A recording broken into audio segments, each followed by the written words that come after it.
అందరికీ శుభోదయం. అందరం బాగుండాలని దేవుని ప్రార్థిస్తున్నా.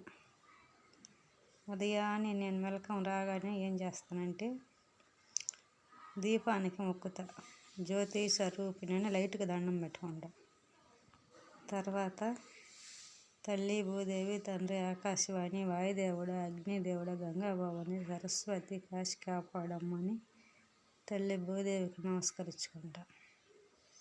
తర్వాత కొళాయి దగ్గరికి వెళ్ళి కాళ్ళు ముఖం కడుక్కొని దేవుడి దగ్గరికి వచ్చి శ్రీ ఆంజనేయం, ప్రసన్నాంజనేయం, వీరాంజనేయ, రామాంజనేయం, పంచముఖాల ఆంజనేయ స్వామి, కాశీ కాపాడ, ఏడుకొండలవాడ, వెంకటరమణ, వడ్డీ కాసులవాడ, బిడ్డ పేర్లవాడ, అడుగడుగు దండాలవాడ, ఆపద మొక్కులవాడ, శ్రీనివాస, వెంకటేశ, చిరం చెట్టుకోటి, అజయనాయన, కాశీ కాపాడము అని దండం పెట్టుకుంటాం. తర్వాత పని చేసుకుంటా.